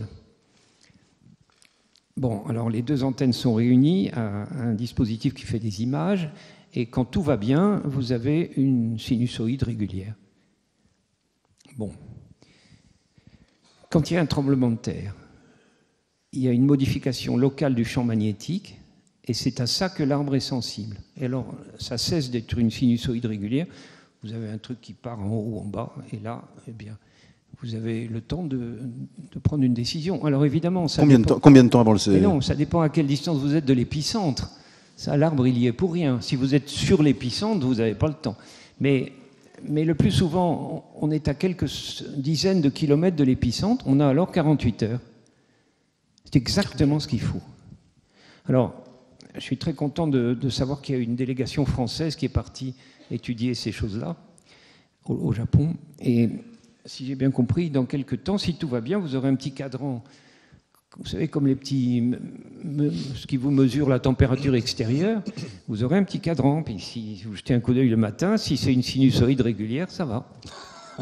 C'est pas très réjouissant. Non, mais ça, je dois dire que j'étais très très ému quand j'ai appris ça, parce que si les arbres... C'est très mystérieux, parce que les arbres, ils ne souffrent pas des tremblements de terre. S'il y a vraiment des êtres vivants qui s'en foutent un peu, c'est bien eux. Et peut-être que c'est eux qui vont nous permettre de prévoir ça. On s'est rendu compte, en vous écoutant depuis plus d'une heure maintenant, qu'on émet quand même beaucoup plus d'hypothèses que de certitudes aujourd'hui sur les arbres. Vous nous avez dit, on pense que, on imagine que... Bon, attendez, moi je veux rester prudent. Le travail du scientifique, c'est pas d'affirmer les choses. Par exemple, cette histoire de sensibilité au séisme, il y a des points d'interrogation. Je ne veux pas dire que ça soit résolu. Non, il faut rester prudent. Est-ce qu'il y a une question aujourd'hui que vous vous posez sur les arbres, à laquelle vous ne renoncez pas de répondre, ou à laquelle vous êtes proche de répondre? La timidité en fait partie. J'aimerais savoir à quoi ça sert et comment ça marche. Mais il y a plein de phénomènes chez les arbres où j'aimerais savoir comment ça marche et à quoi ça sert. Il y en a plein. Il y a une plante qui danse, par exemple, qui danse quand on fait du bruit. Ça sert à quoi et ça marche comment? Elle est en vente sur Internet, hein, donc c'est facile de s'en procurer. Elle s'appelle Codariocalix girans. Vous arpentez les forêts tropicales depuis 50 ans. Est-ce que, lorsque vous êtes dans votre jardin ou vous promenez en ville et que vous voyez des arbres, vous arrivez à vous émerveiller devant ces simples arbres? Mais attendez, un arbre, c'est un arbre, qu'il soit tropical ou tempéré ou méditerranéen, ça n'a aucune importance. C'est fait pareil, ça pousse pareil, ça a les mêmes réactions. Non, non, c'est les arbres qui m'intéressent. Quand vous êtes dans votre jardin, que vous regardez un arbre, ça vous procure quoi comme sensation? Moi, j'en ai planté beaucoup dans mon jardin. Ouais, j'imagine. Ouais. Ça vous apaise?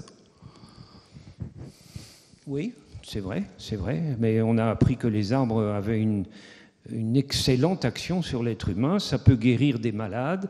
Ça fait diminuer la criminalité dans les banlieues des villes dangereuses.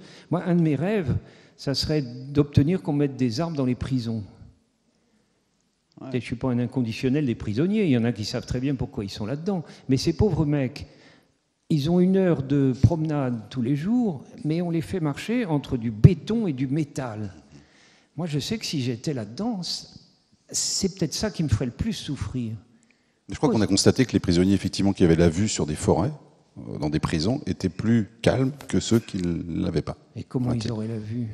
Ah ben, certains, vous êtes dans les prisons. De promenade, vous êtes au pied. Non, mais dans les cellules, en hauteur. Ah, peut-être, oui. Voilà. Bon. Non, mais moi, je pense qu'on pourrait mettre des arbres dans les prisons et que ça ne gênerait pas du tout, et que c'est pas... Bon, enfin, moi, j'essaye d'obtenir ça. À nous tous qui sommes ici, la prochaine fois qu'on va voir un arbre, quel conseil vous nous donneriez pour l'observer comme il faut, au mieux? Faut-il le toucher? Simplement le regarder? Ah ben vous pouvez le toucher, ça lui fait pas de mal, donc faut pas hésiter. Je tombe souvent sur des gens qui me disent « J'ai mal au dos, j'ai un lombago, donc je me mets le dos sur un chêne. » Et on me dit « Ce chêne me passe son énergie, et au bout d'un quart d'heure, mon lombago, il va mieux. » Je dis « Mais n'hésite pas. Ça coûte rien, et je suis sûr que ça fait pas de tort aux arbres. Mais ne me demandez pas d'adhérer, parce que l'arbre, il va pas vous filer son énergie comme ça. Ça, c'est pas vrai. Une des difficultés de mon métier, c'est que l'obscurantisme n'est jamais très loin. Donc, y a-t-il un bon moyen d'observer un arbre? Alors, comment est-ce qu'on peut le regarder? Il faut d'abord observer. Il y a des gens qui observent et d'autres pas. Il y a des gens qui sont sensibles au spectacle de ce qui les entoure et d'autres qui s'en foutent. Alors que ce soit un arbre ou n'importe quoi d'autre. On vous voit beaucoup, on va d'ailleurs voir une image, je crois. On vous voit beaucoup dessiner dans le film Il était une forêt. Oui. Est-ce que c'est par passion ou par nécessité? C'est les deux. Attendez, les botanistes, ils ont toujours dessiné. Il y en a qui ne peuvent pas dessiner parce qu'ils ne peuvent pas du tout. Mais à ce moment-là, on le sait historiquement, ils avaient des dessinateurs avec eux. La photo, ça ne suffit pas. Au Muséum de Paris, il y a des dessinateurs qui aident les botanistes qui n'ont pas la possibilité de dessiner. La photo ne remplacera jamais ce genre de choses. Vous avez besoin de le représenter pour l'étudier. Oui. Si je ne l'ai pas dessiné, je ne le connais pas, cet arbre.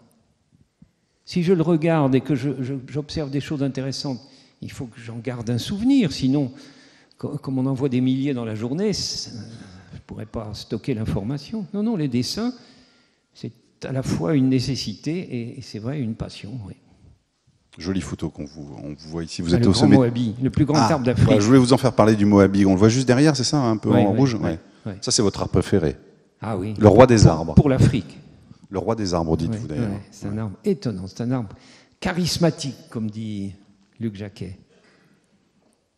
Qu'est-ce qu'il a de charismatique, le Moabi? Bon, écoutez, si vous étiez devant, vous... Oui, je comprendrais. Voilà. D'accord. Peut-être un jour. Est-ce que vous avez des questions pour Francis Allais? Ah oui, s'il y a des questions, n'hésitez pas. C'est certainement ce qui est le plus amusant.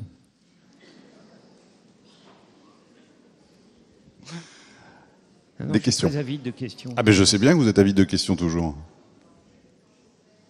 Mais je ne sais pas s'il faudrait un micro qui... Il y a des micros normalement dans la salle. Mais nos spectateurs sont un peu comme les arbres, ils sont un peu timides. Y a-t-il des questions? N'hésitez pas. Voilà, madame, merci. On va vous donner un micro tout de suite.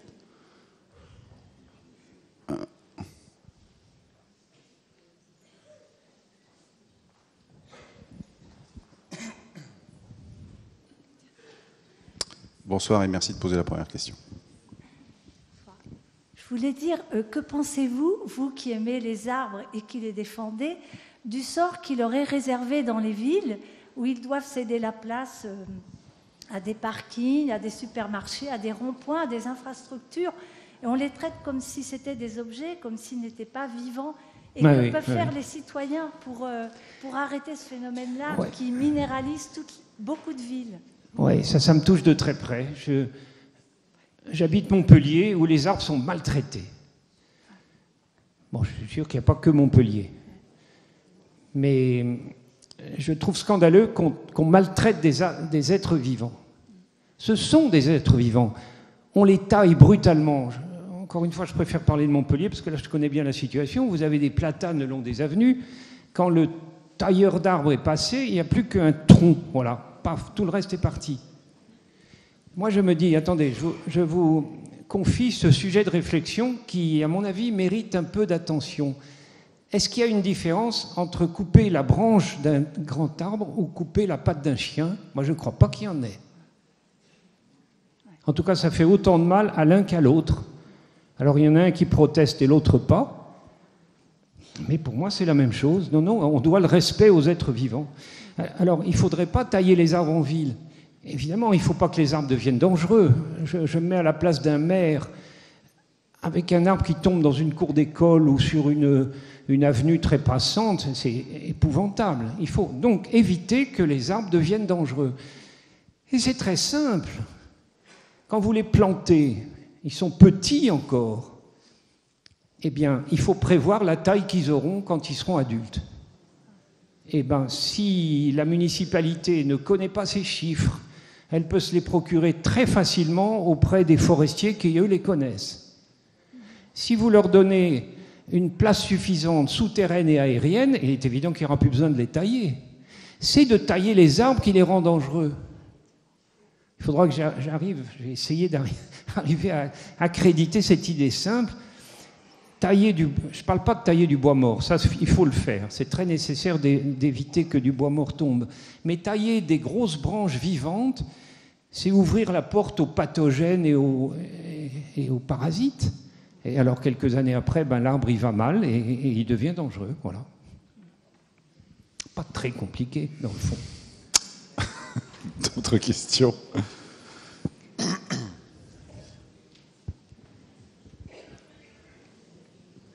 Pas d'autres questions? Si, il me semble. Madame, pardon, excusez-moi.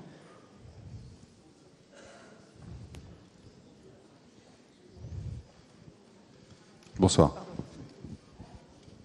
Oui, ici au Mans, nous ne risquons pas tellement d'avoir des arbres qui risquent de tomber et de blesser des personnes, parce que nous, les arbres qui nous sont plantés maintenant en ville, ce sont des arbres en pot. Et alors, je trouve ça scandaleux, parce qu'en définitive, les arbres n'ont pas de ne peuvent pas continuer à proliférer par leurs racines, et ils sont condamnés à brève échéance à repartir à la poubelle. Pourquoi en pot? Je ne comprends pas. Parce que, écoutez, ça, oui, il faudrait demander à M. Boulard pour ça, parce que, oui. Il y a des détails qui m'échappent.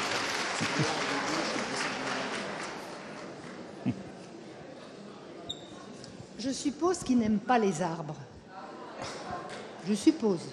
Mais il faut lui faire comprendre que c'est nous qui les aimons. Écoutez, on aurait dû l'inviter aujourd'hui.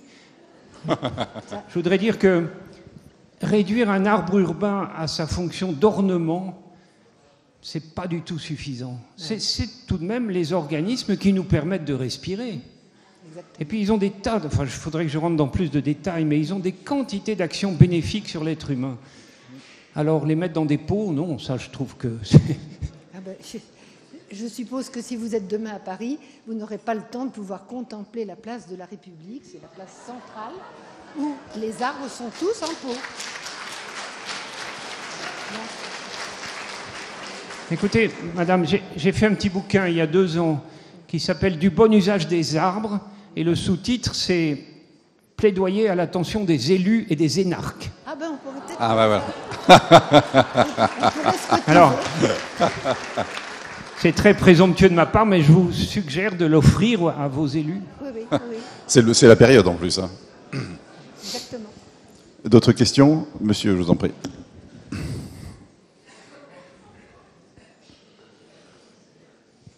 Bonsoir. Alors, en prolongation de la question de cette dame pour les arbres en pot, je voulais vous demander ce que vous pensiez de l'art du bonsaï, qui est évidemment très pratiqué au Japon et en Chine, des gens qui aiment les arbres, mais qui les aiment tellement qu'ils les veulent dans leur petite maison minuscule ou dans leur petit jardin minuscule, et ils les torturent pour qu'ils aient... Alors je voulais savoir, je n'ai pas lu de vous de considération sur ce plan.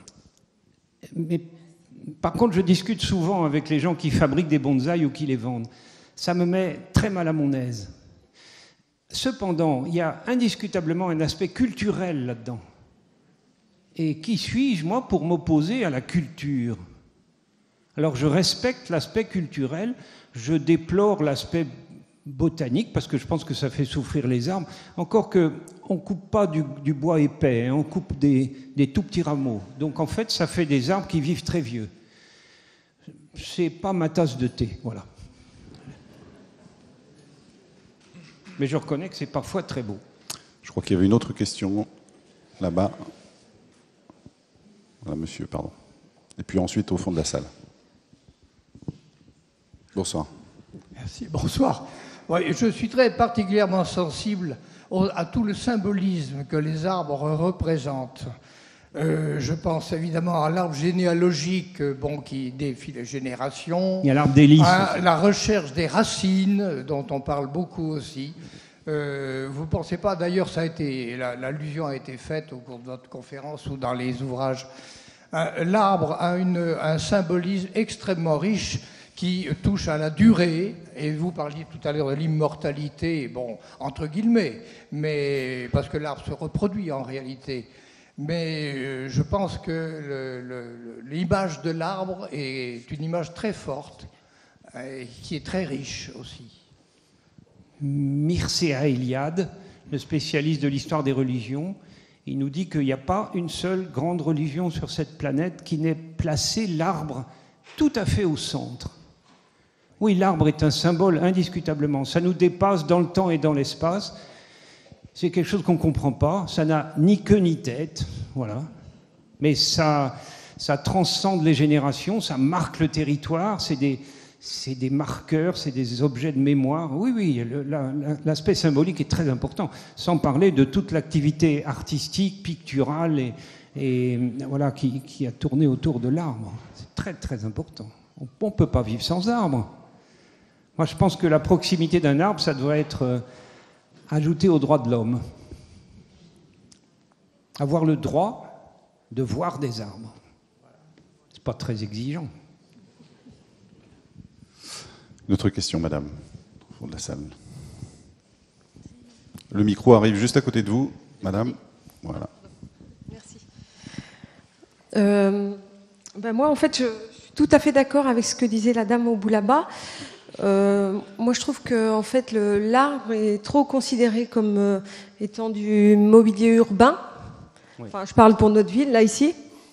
Et que j'aurais voulu savoir ce que vous pensez du fait que, par exemple, on puisse abattre 10 arbres, 10 beaux arbres, et qu'on nous dise, on replante en fait 15 petits arbres. Oui, ça je connais. Oui. Je vais vous donner oui, mon avis. J'imagine. Oui, c'est une chose que j'entends à Montpellier. On a dû faire abattre ce grand arbre parce qu'il était dangereux. Je ne sais même pas si c'est vrai. Mais rassurez-vous, on va en planter 10 jeunes de la même espèce. Voilà. Eh bien, curieusement, ça apaise la population. Et moi, je prétends que c'est une triple arnaque. C'est une arnaque patrimoniale. Parce que ce n'est pas les petits arbres qui vont remplacer l'aspect patrimonial du grand arbre que mon père avait vu, que mes grands-parents avaient vu. C'est un marqueur de l'espace de la ville, etc. L'aspect patrimonial, il disparaît quand on abat le grand arbre. Bon, c'est une arnaque financière. Le grand arbre, il ne coûtait rien à personne. Parce qu'encore une fois, ce qu'on peut faire de mieux pour lui, c'est de lui foutre la paix. Ça ne coûte pas cher. À part faire tomber le bois mort, d'accord. Et tandis que les petits arbres, il faut les acheter. Il faut les planter, il faut mettre de la bonne terre, il faut mettre du BRF, il faut mettre un système d'arrosage, il faut mettre des poteaux pour que le vent ne les fasse pas tomber. Bref, tout ça, c'est à nos frais. Alors que l'autre solution ne coûtait rien. Mais la pire arnaque, c'est la troisième, c'est l'arnaque écologique. Parce que comme vous le dites, en effet, un arbre, ce n'est pas du mobilier urbain. Ça rend des très grands services qu'un mobilier serait bien incapable de nous rendre. Ce qui compte, c'est la surface.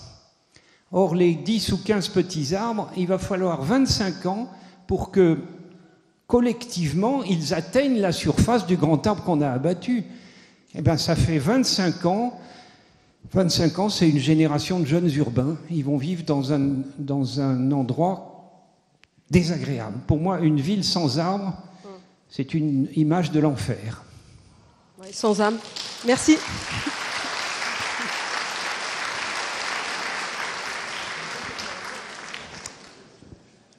Une autre question? Oui, bonjour monsieur Allais. Où êtes-vous, pardon? Ah, je suis là, excusez-moi. Où ça, pardon? J'étais dans le Barnum. Bonjour monsieur Allais, Bonjour. Ah, pardon. Je vous remercie d'être venu apporter la science de l'arbre aujourd'hui au Mans. Je suis coupeur de bois. Je fus coupeur de bois, je fus planteur de bois. Vous êtes courageux, bravo. Mais cependant, monsieur Allais nous a, dans un beau paragraphe sur son livre, sur un de ses livres, a dit que les exploitants forestiers lui servaient beaucoup d'informateurs et qu'il avait appris beaucoup de choses de la part des exploitants forestiers. Surtout appris ce qu'il ne fallait pas faire. Voilà.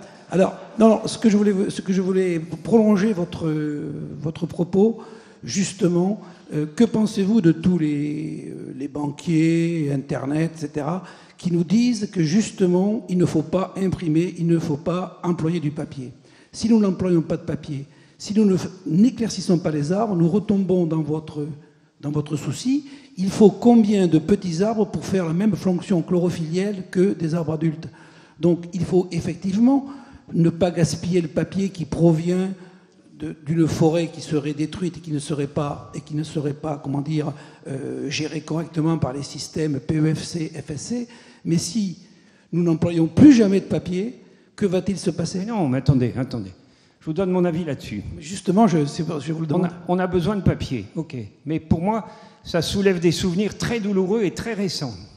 En Asie du Sud-Est, entre la Chine et l'Indonésie, il y a une grosse multinationale qui s'appelle APP, Asian Pulp and Paper. C'est à la fois chinois et indonésien. Ils coupent la belle forêt primaire de l'île de Sumatra, et ça sert à quoi? Du sopalin et du papier hygiénique. Moi, ça me dégoûte. Alors, on a besoin de papier, très bien, mais plantons des arbres qui vont nous servir à faire le papier. Ce que je trouve insupportable, insoutenable, c'est de prendre de la végétation naturelle pour faire ça.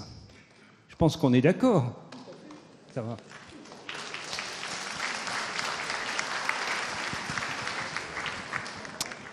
Une autre question, je vous en prie. On n'a jamais eu autant de questions, je vous le dis. Formidable. Je vous en prie. Bonjour madame. Est-ce que vous pouvez nous donner des conseils pour qu'on puisse bien s'opposer à la coupe des arbres en ville? Pour bien, pardon madame, excusez-moi. Vous pouvez répéter la question, je ne l'ai pas bien entendue. Est-ce que vous pouvez nous donner des conseils pour qu'on puisse bien s'opposer à la coupe des arbres en ville? Mais écoutez... On a fait des pétitions, on a fait toutes Enchaînez-vous sortes aux de arbres. choses, mais ça tombe bien, on est dans une période électorale. Ça peut être quelque chose que vous demandez à vos candidats. Au Mans, il y a eu plus de 1000 arbres coupés sous le règne de M. Boulard. Des grands arbres. Je ne connais pas ce monsieur, mais s'il n'aime pas les arbres, il faut le remplacer par quelqu'un d'autre. Je pense que c'est le cas de beaucoup de municipalités. Vous savez. Enfin, on va regarder des images, si vous voulez bien, pour terminer. Des images extraites toujours d'Il était une forêt. Et je pense que ces images concluent bien cette conférence. On va vous voir tel un maître de la forêt. Regardez. Penser au temps des arbres me donne le vertige. Comment perçoit-on le monde quand on vit si longtemps? J'ai beaucoup travaillé, j'ai beaucoup appris, mais je n'ai fait qu'effleurer les mystères de cet univers. Ici, je ressens la puissance des forces de la vie, leur créativité, leur caprice. Quelque chose qui me dépasse, mais dont j'apprécie la grandeur. Je ne peux me résoudre à laisser ce monde disparaître.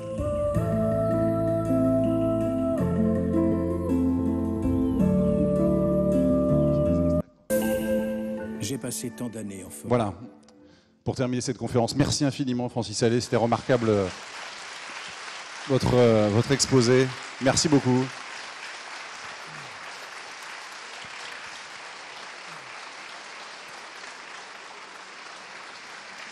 Et d'être venu spécialement de Montpellier pour nous, jusqu'ici en tout cas, ce soir.